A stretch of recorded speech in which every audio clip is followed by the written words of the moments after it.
It's your girl Taelr'd, and we back on this thing. How y'all doing? It's episode 22. Okay, we out here, we doing it.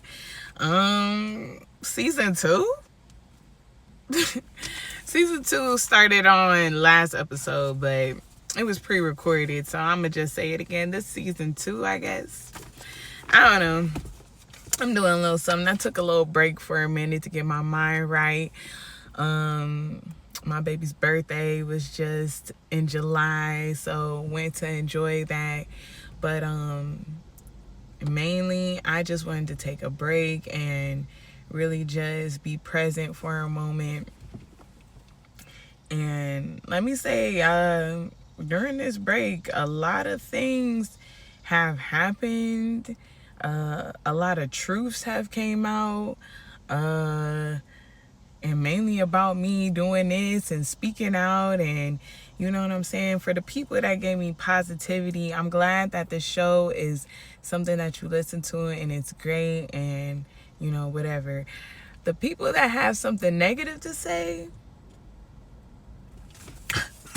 watch this. Watch this, baby, because I don't care about none of that. Okay?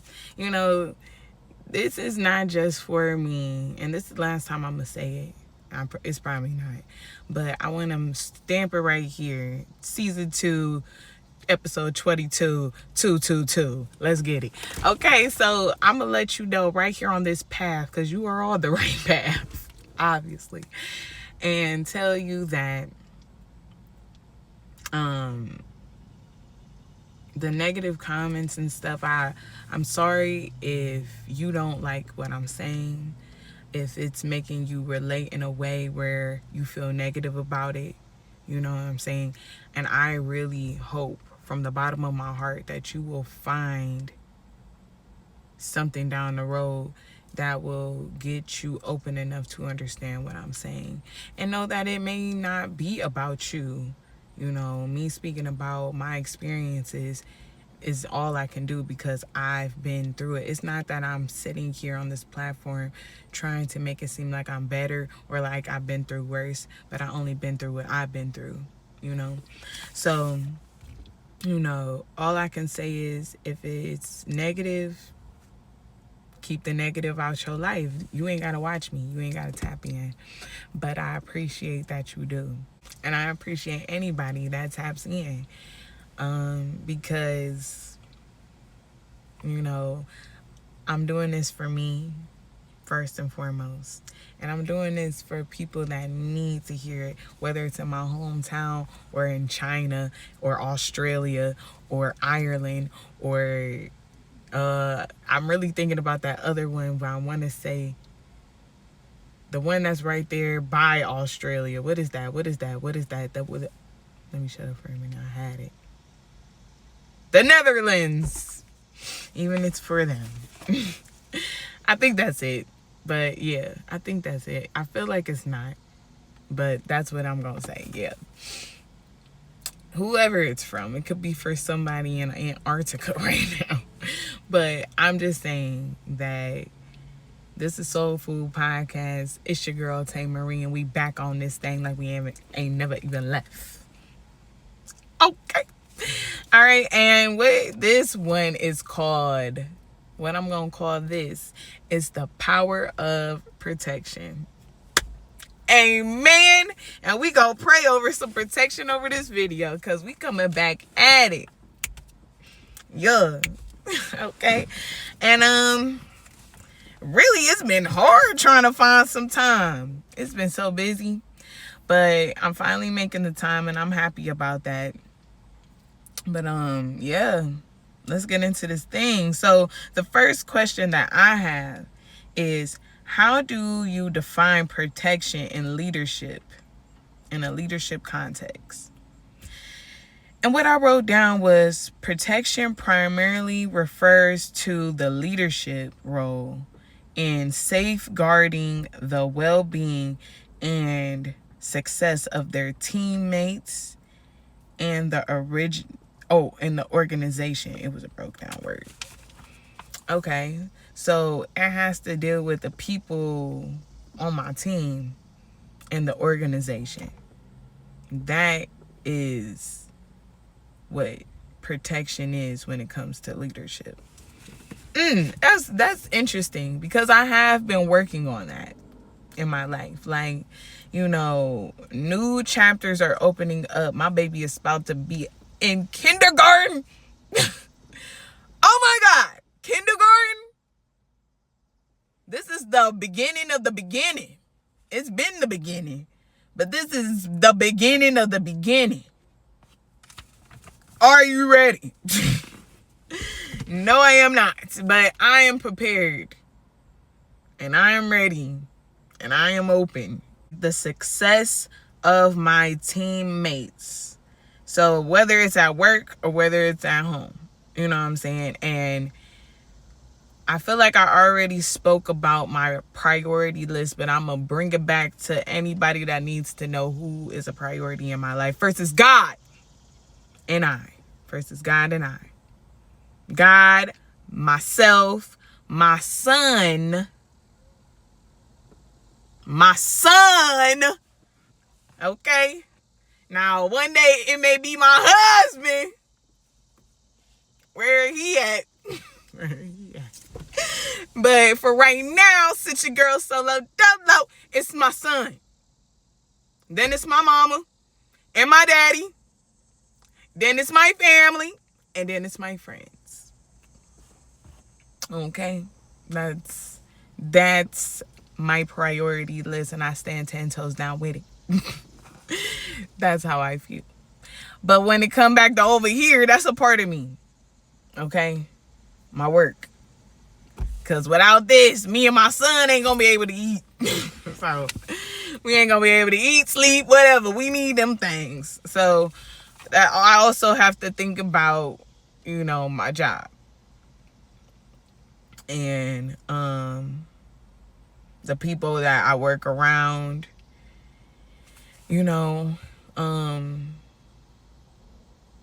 how not only they're important, but how I'm also an important piece to keep it complete, And then overall, that organization, organizing that. Well, since I already know my priority list and who's important and how I can really set my mind onto it, then I can organize my life in said order.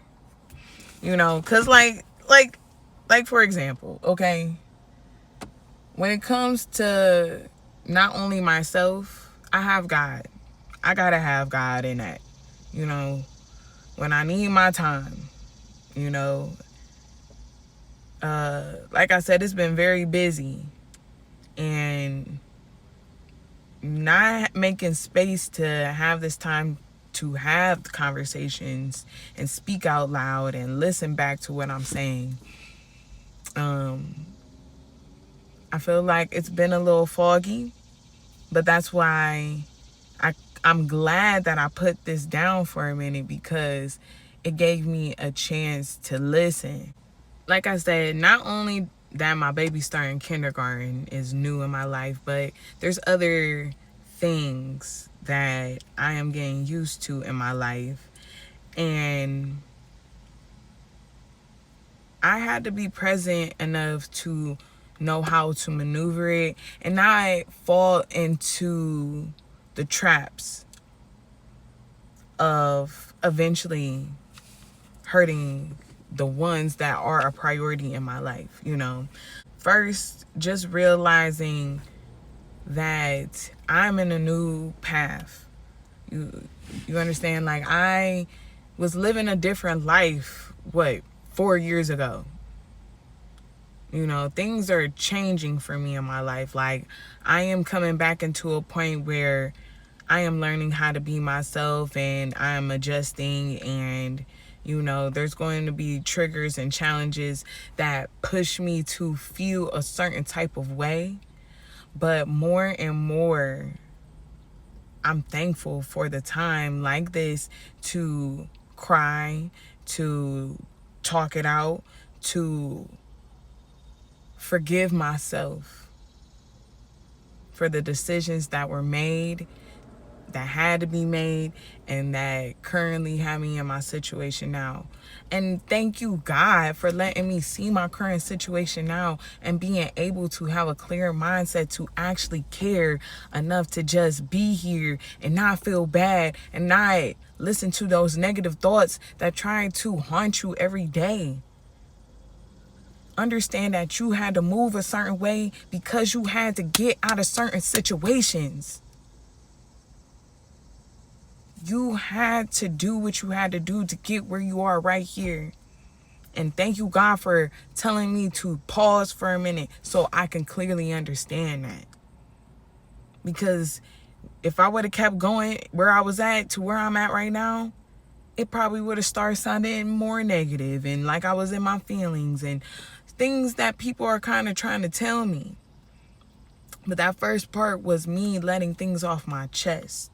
But here in this moment, I feel like I'm still going through things, but I got clarity and I got a clear mind to actually go through the things that I need to go through so I don't have to take it out on the next set of priorities, because in real life, everything that you mad at ain't connected to everybody else. For example, my next priority is my son. Now, like I said, obviously I have a son, but I'm saying I'm single. And his dad and I are at a point where we are co-parenting and we are, making this work, still being a family. And I had to learn, and I had to talk to myself, and I had to heal, because number one of it all, y'all heard me when I said on the first episode, and again on the second, probably on the third, I don't know, but I want a family. Not saying that he does not, but I can only speak for me. He's not here. But for me, I always wanted a family. I wanted a family unit that was close, that was there for each other, will fight through anything to make it work, whatever. But one thing that I learned as well is that you have to get to truly know people before you really dive in, because the beginning parts are beautiful and they're sweet and they're innocent, but when things get real, that's when you really get to meet people. And even though, me and his dad, we were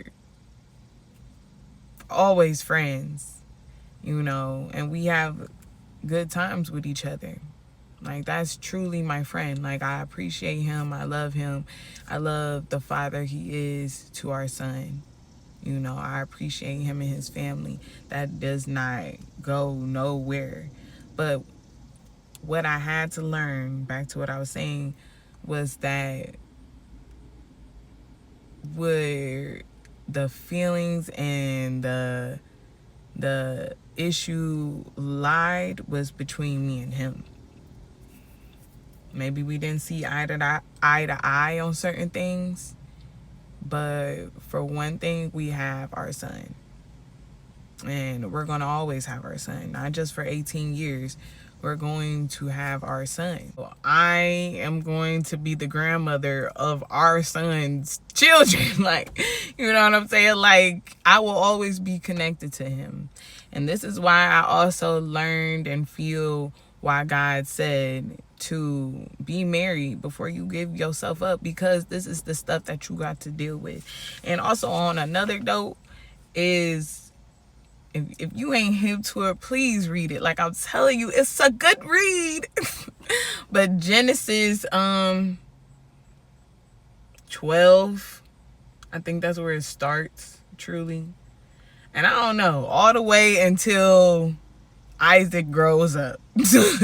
But for real, you need to learn about Abram, Sarai, and Hagar, because that right there is pretty much the situation we all go through. Because at the end of the day, I think Ishmael grew to raise kings or something like that. Like, you know what I'm saying? But how I take that is, you know, Ishmael was able to raise kings, if that's what it is. If it's not, comment. If you know, correct me if I'm wrong, but I'm going to just go where I'm going. But he was able to raise up kings because he probably seen the examples of what was going on. You know, he got to see through what was going on for real. He was raised in it. You know, Abraham ended up being with Sarah, and Hagar ended up living her life and doing what she did. But still, at the end of the day, Hagar still had to come drop off her son to see his father. And Sarah was right there. You know, eventually Sarah had Isaac. You know, now they all a family. You know what I'm saying? And that's the thing that I had to let go of. You know, I had to realize that, you know, because I was in a family like that. You know what I'm saying? My father had many children, and my brothers and sisters, it's many of us. Okay? And even though we have our ups and downs, we are close with each other. You know, we still can sit and have little circles with each other. We see each other. We talk. It's all love. You know, whatever. Them is my dogs. Like, I love them to death. Like, my siblings make me happy. I love them. They're my family. You know, they are a part of me. But that little girl inside of me always wanted her mommy and her daddy to be with each other, and I wanted to give that to my son. But what I didn't give to myself was time to get to know the person that I wanted that type of life with. You know, I didn't give myself the time. But now, since I have seen the importance about giving yourself the time to get to know your partner, giving yourself the time to get to know them truly, to understand not only their words, but their actions. Because anybody can say like, oh, I value family, I want family. But have you ever seen their family? Have you ever been around their family? How they treat their mama? How they treat their dad? How do they feel about their dad? You know, even though their dad wasn't there, how do they treat him since he is here? Even though their mama went through this, how do they treat him now? You know, do they have a big family? Do they have a small family? Do the people in their family get along with each other? Is there a lot of secrets? Like, there's things that you have to understand. Because it's not just you that you connect to. It's their people. And their values and what they're into and all that other stuff, you know? Like, one thing I believe and definitely seeing now with my family, we are very stern about our ways. I feel like there's room for us to grow. I feel like my family just needs to see it. You know, I think sometimes you got to hear the rain fall so you can get to the sunny day. Like, you know what I'm saying? I don't want to say it, but basically what I'm saying is just like, you got to hear the noise before you actually see a clear day. You got to. Like, that comes with the rain. You're going to hear it fall. You're going to hear it pour. You're going to hear it cry out. You're going to hear it. You got to eventually let that sound be your peace. I think one thing that's really hard about this situation, even just thinking about it, you know, the battle with it is the fact that I feel like every mother that is a single mother goes through their own experience. And even single fathers, you know, that's even a big conversation, because I understand the side of it all. I understand what he may feel and how certain things may hurt. I understand that. But one thing I want to just say to everybody is just like, whatever emotions you got with your co-parent, you know, remember that's between y'all, and that's something that y'all gotta talk about, heal about, whatever.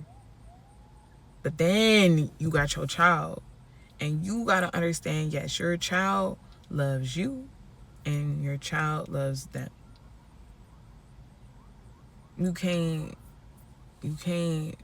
force them to feel any type of way. Don't force them to even feel no type of way. Whatever you feel, you gotta handle that for yourself. You know, walking into this, I know he's gonna miss his dad. I know he's gonna miss me. There's, you know, but you gotta understand, again, how Haggard was putting her hand in that for Ishmael to be able to raise up kings. She gotta understand the future tense of that. Like I said, when my son grows up and moves on to have children, that's still, my grandchildren are still connected to him. Regardless of wherever I'm at in life, they still gonna go over their uncle. I can't even imagine this man being a grandpa, but yeah, like, they gonna go over their grandpa's house, and they gonna be over grandma's house, and that's gonna be a conversation. Why grandpa live over there, but you live over here? And that's things like, you know what I'm saying? I know. I done had conversations. My son gonna ask his granddaddy, why you got all these kids, bro? Why I got so many aunties and uncles? And I can't wait to hear the answer. I can't wait to hear the answer. But you know, right there though, it's just like, I see the pattern, you know. It's a pattern. And, you know, we never know how life is going to be. We all hope and whatever. But if I understood a little bit, like, I don't regret nothing. But one thing for my next chapter, because I still want some more kids. I want to live a life. I want to with somebody, and I actually want to do it right. And that's something that I truly take to heart. Like, I want my son to see me. Like I said, I can only speak for me. But in particular with me, like, I want to be intentional and be open, because I don't want him to see me not choose myself in certain things, but also be prepared for myself enough to choose something that's right for me, that understands my priority list and why it's in that order, and why they even need to be a part of the order. Why is protection so important when it comes to your circle, when it comes to that priority list? And drop it down in the comments for real, and tell me in that order, what is your priority list? 10 toes down, hands down. Can't nobody touch it, can't nobody talk about it. That's between you and whatever. Put it down in the comments for real. I would love to see it. I would love to hear it. But let's get into it.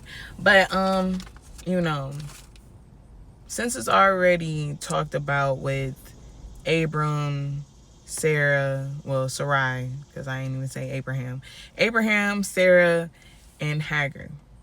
But I don't even think their names changed yet. Again, read it. It's so good. But just sticking on that, let's just talk about bringing somebody in to that circle. You know, there's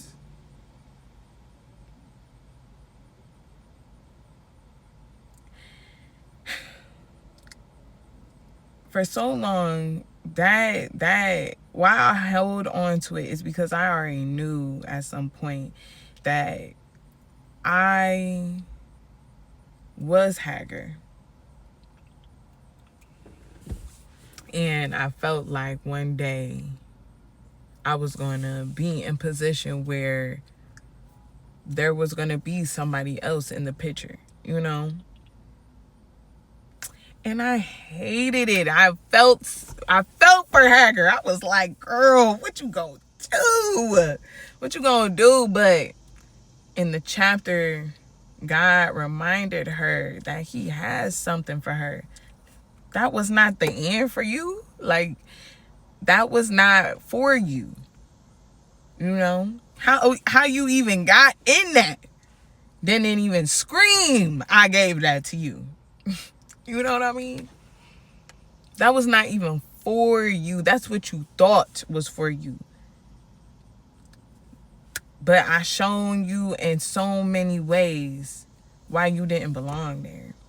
But I gave you something in the process of it. He gave her Ishmael. And she had to hear God to understand that this was not the end.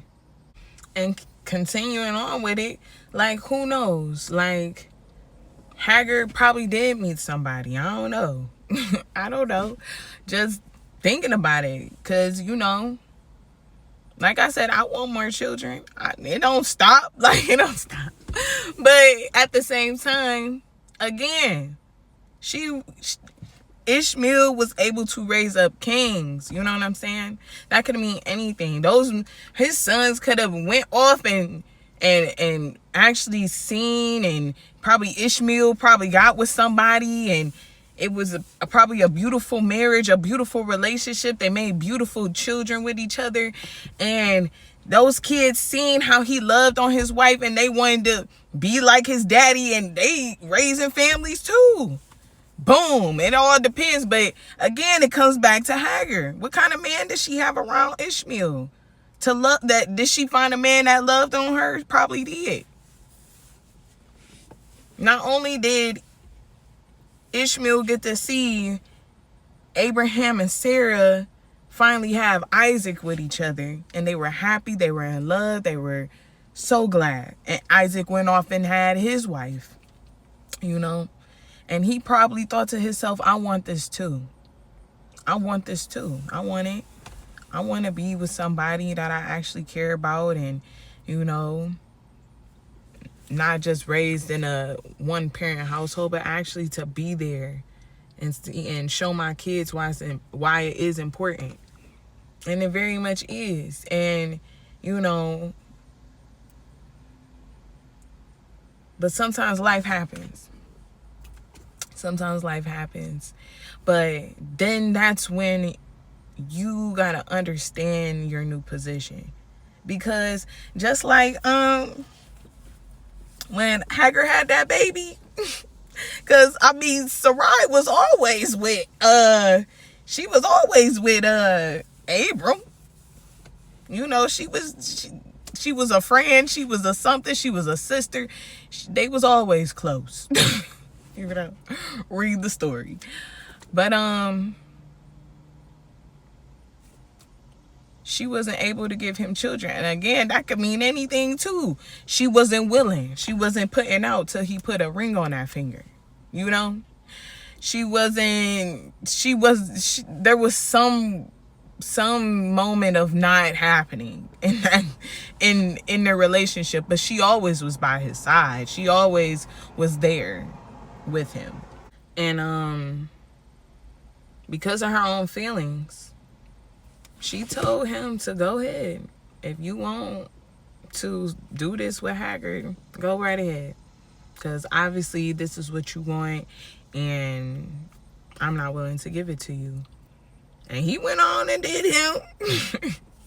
And she was all, yes, all being in the position of like, oh yeah, I'm having his baby, I'm gonna be his wife, I'm a yeah, all that. And in this story, Sarai was like, she making me feel like I don't matter. She making me feel like this. And you know what Abram said? You know what Abram said? He said, well, you my wife. Let her know. Let her know she gotta go. Let her know that she's stepping over a line. Let her know that. Let her know that, because you are my wife. Like, even though their last names did not change and stuff like that. Because I feel like that's a whole nother thing too. But y'all, I'm just speaking so it can be relatable to the situation. But I'm just saying, he let her know who she is to him. You are somebody to me. And if she's making you feel some type of way because she is the mother of my child, then I give you that to tell her that you are stepping on my toes. And guess what Hagar got to do? She got to respect it. She got to respect it, because at the end of the day, that's what is going on. He's with her. You know what I'm saying? He ain't with you. And it hurt to be in the position of Hagar. You didn't have this man, baby. You want to love on him. You want to be a family. You want to cuddle. You want to do all of this. But for your grandchildren to be kings, you going to have to know your position. You going to have to go work on yourself. You going to have to go talk to God. Just like she had to go talk to God. And God told her that wasn't even it for you. Come on. Come on with me. I'll be with you. And from what it sounds like, she let God lead her. And maybe God led her to a good man that came into her life and added on to her and Ishmael's life. Not just financially, but all the way around. She was happy, and he added on to that happiness. He knew her position with Abraham, and he was like, okay. And all I'm saying is, it's just very important who you invite into not only your life, but the people that's a part of those priorities, their lives as well. You got to be intentional about things. You got to make sure it's good for you. And to be intentional, you got to take the steps. Just like I said about Sarah. She was there for him, as a friend. She was always a friend. She let him do him. But she also had her own boundaries. She also had her own restrictions that he respected. But him himself may have not been ready to wait for it. Didn't want to do it. Whatever. It will help you to see clearer if you read the story. I'm done saying it, but read the story. But I'm just saying, even with that situation, she still had the heart to welcome Ishmael into her life as well. And she didn't put it on Ishmael when Hagar was stepping on her toes. She went straight to Hagar and asked her to leave. Because regardless, you don't need to pamper my man and all that other stuff. You don't have to do that. That's why I'm here. Y'all are only connected through Ishmael. But rubbing my man's arms and feet and checking if he need a meal, you don't need to do that no more. I got that. And it's just respect. You ain't got to argue with it. It would put you in your feelings, yes. But again, that comes back to how you and him doing. What are y'all going through? Because if you that deep in your feelings, you don't understand what she's saying. Then, because at the end of the day, if y'all was in Sarah's shoes, y'all be like, yes. But if y'all in Hager's shoes, y'all feel disrespected. No. Hager had to understand that her and him had a time with each other. That in between time and whatever went on until Ishmael, what is going on? Ishmael, what is that? But Ishmael being born, you know,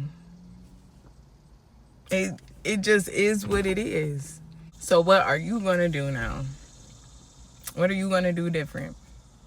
And what I decided to do different was to focus on myself. You know, I always feel like I'm always ready to talk to somebody else, to entertain, you know. And this time it's actually been feeling good to dismiss people, you know, because even when I dismiss people, they always got something smart to say with it, but it just feels good to just be like, I'm good. I want to just be by myself. Oh, you're going to be lonely. Good.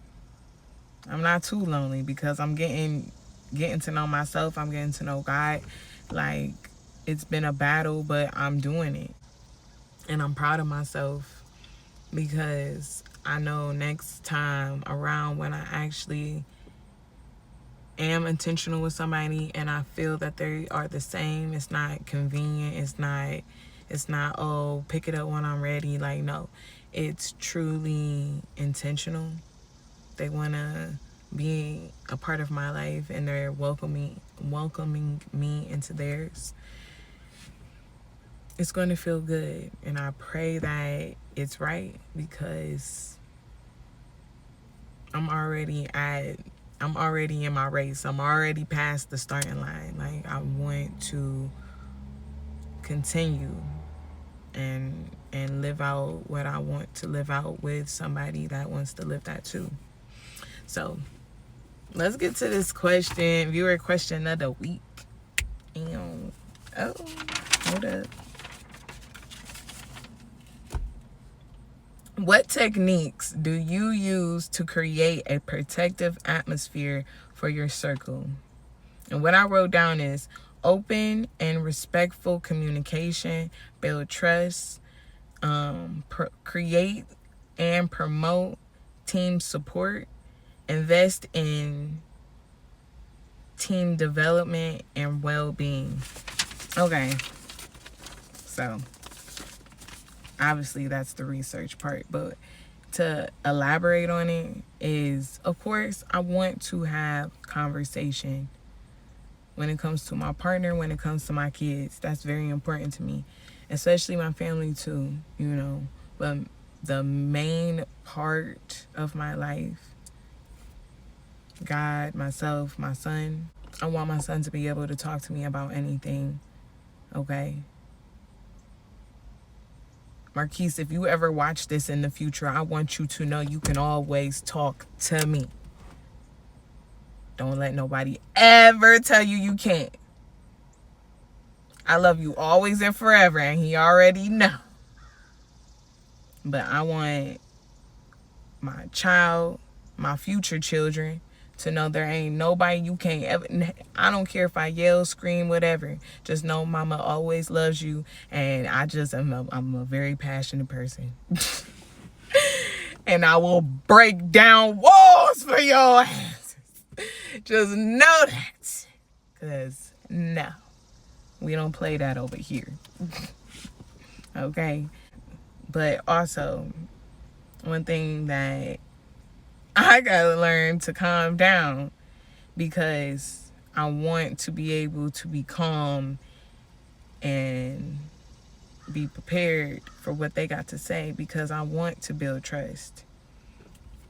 I want to build trust, and the only way to build trust is to be able to be exactly what you need for yourself and share that with other people. Hold people's secrets, even your children. Be the one that they're going to with your secrets and hold on to them. Don't belittle them for it. Don't do that. If you feel like you do that, you need to go heal that. Because then they're going to start comparing themselves and who knows, trying to act out and show how different they are and fall into the wrong pit. You got to build trust with them. You got to build trust with your partner. You know, if you are that person that's in a situation where your person cheated on you and you're still there and you still holding on to that, just remember this: you chose to still be there, and you chose to try to find a way to get over it. If you feel like it hurt you that bad that you can't get over it, then you need to leave. And I know it's hard. I know it's hard to do it because you don't want to look like you gave up. You don't want to look like you gave up. But really what you're doing is setting yourself up. You know, you putting yourself in position for that person to really change. If you're there to hold it together, then you need to find a way to comfort yourself in that.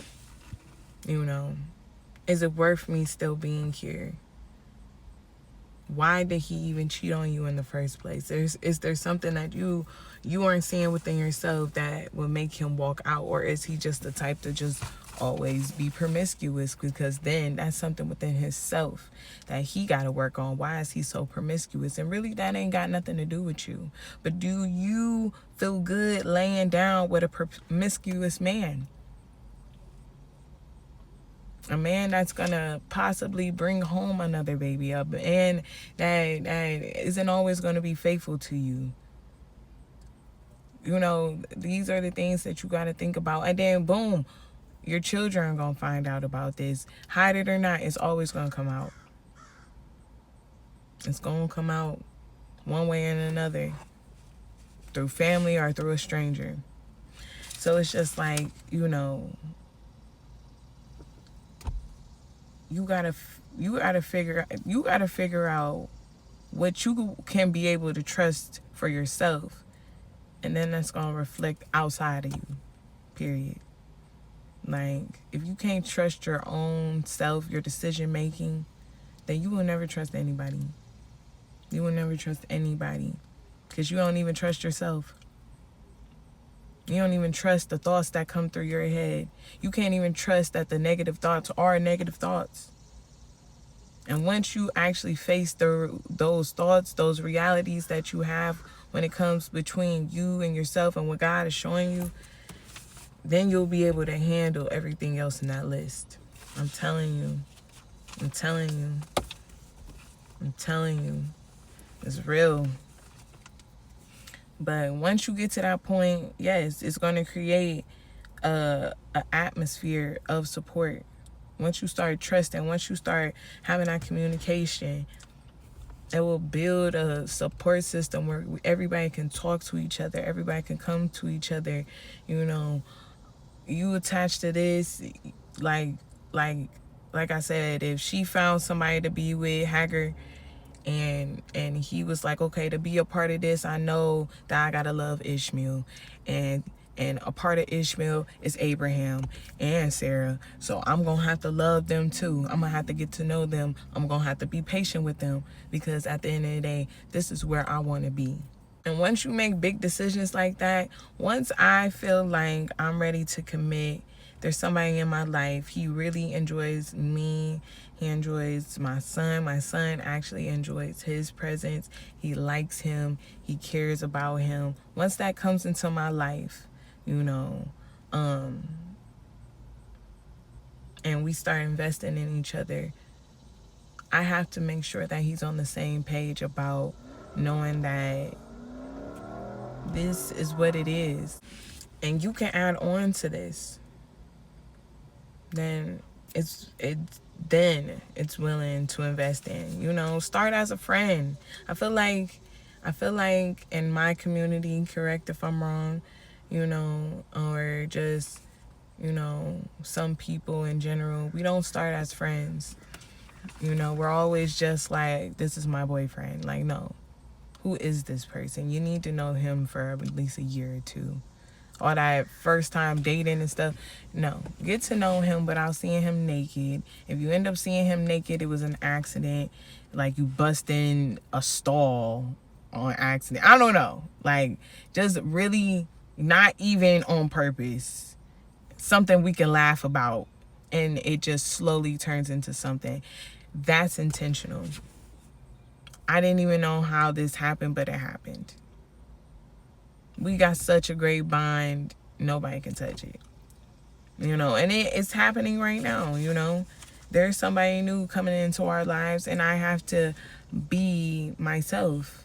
I have to know that ain't nothing going on, We share our child, we love our child, and if this is what he wants to do, if this is what's making him happy, then I welcome it. But that's the show! But you guys already know, I gotta always say one last piece, but truly, for the people, again, that's co-parenting, and for the people that are just single parents, the other person isn't there, you don't know where they is, whatever your situation is, be intentional. You ain't gotta rush and do stuff. Get to know yourself first and foremost. This is not the end for you. Even though it hurts every day and you still think about it and whatever. It's something that it's another mountain to climb. Okay? And sometimes those emotions make you want to do certain things and act certain ways. But you got to remember, like, nah, that ain't even me. And that's why, again, you got to trust yourself. Because that's not even you wanting to do something, knowing that you don't want to do nothing at all. Misery loves company. Remember that. And it's just a temporary feeling of misery. But one day when you're ready and you feel good about yourself, you're going to one day do something for yourself, walk into a place happy, whatever, and one day your person is going to see you and be like, I don't know who that is, but I want to get to know them. And let it be a beautiful thing from there. And I pray that for everybody, like, let it just be what it's going to be. But also, I want to thank my viewers. Thank you for always coming to support. Sorry for the break, y'all. Had to get my mind right and get back to it. But I love you guys. Thank you for supporting and coming back to watch me. I hope this was good. And if you feel like you gotta share it, get them hip to some soul food, baby. Yeah. So get them hip to some soul food. Go ahead and follow the Instagram. Bout out. That's SOULFFOD pod POD_CLE. Yeah, go ahead and do that. Tap in. Don't forget to shout out your business, okay? And let me shout out mine. Shout out to that sponsor. Shout out to that business, Define Cosmetics. Shout out to Define Cosmetics. And don't forget to also tap into Confidential Conversations. Yes, tap in. Tap in. And of course, don't forget to like, comment, and subscribe on YouTube. You guys already know you'll see me next week. I'm out. Peace.